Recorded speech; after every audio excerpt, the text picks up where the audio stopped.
Assalomu alaykum dunyoning har qaysi joyida yashayotgan Uyg'ur qarindoshlar. Qanday ahvolinglar? Yaxshi tudinglarmi?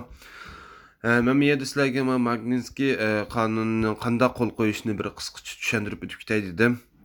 Tushuntirishning oldida bu qonunni qo'l qo'ygan odam hozir 2160 odamga beribdi. Ya'ni 12 kun qoldi.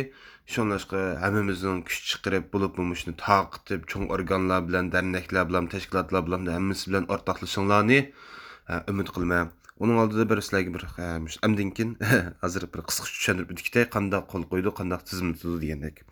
Boshda bu yerda shu petitsion mitsakni deganga bosasiz. Biz bo'lgandan keyin mundaq bir nima chiqadi. Siz endi tizimlatmagan bo'lsangiz, men yangi deb miyega yangiliklarni bosasiz. Men yangi deb bossangiz miyada bir yangi deriz ichildi. İcilğandan keyin başda miyəyə email adresinizni berisiz.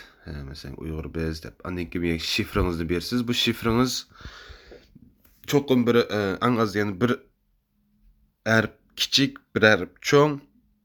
Ondan bir alaydı bir hərf buluş kerak. Alaydı hərf deganlarimiz bunda hərflər məsələn. 8 xanlıq buluş kerak. Cəmi.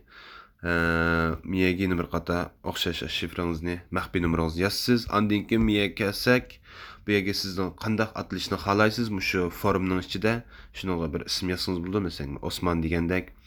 Undan keyin men miyaga shu ism bilan shu forumda xat yozishni xohlayman degan ma'qullik. Ma ikkisini kelsak, birisi sizning uchurlaringizni qo'g'dash, yana birisi bo'lsa shu torbetninki talablariga ma'qul kelish.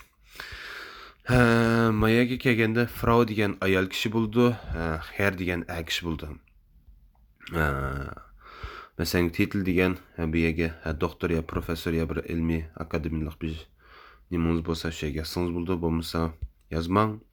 Bu yerga ismingizni mesela Muxtar, olim, olim deganimiz bu yerga Naxnam deganga familiyan ismingiz keldi, familiya ismingiz. Ondan keyin Mashtrasin Hosnuma deganga bu yerga shu adresingizni yozasiz. Mesela bir nima ko'cha man palanchi numar deb. Ondan keyin PLC deganga pochta numarangizni yozasiz. Ort degan yerga turayotgan shahringizni yozasiz. Land degan yerga turayotgan davlatingizni yozasiz.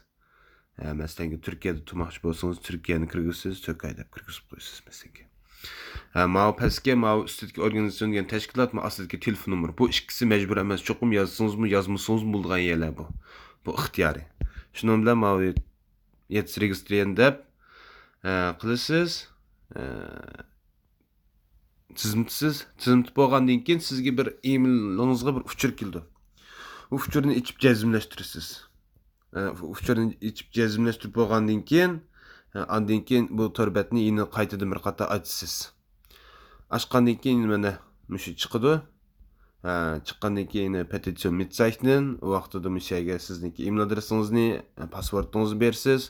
Berib bo'lgandan keyin miyaga ikki xil talash usuli bor. Ustidagi bo'lsa sizning o'zingizning haqiqiy ismingiz bilan chiqarib jakarlab o'tadi. Astidagi bo'lsa sizniki atalmish laqamingiz bilan chiqarib jakarlaydi. Ondan keyin shuni ikkisini birisini bas bo'lgandan keyin mitsaytni degan ko'k yerga bosishingiz kerak. Buni bes bo'lgandan keyin sizga ondan keyin bir xat keldi. Menda xat keldi. Mush xat chiqqandan keyin siz g'alaba qozongan bo'lasiz. Qarindoshlar qo'l qo'yib bo'lgandan keyin degandek bo'lsa boshqa qarindoshlarga taqib qo'yishinglarni umid qilma.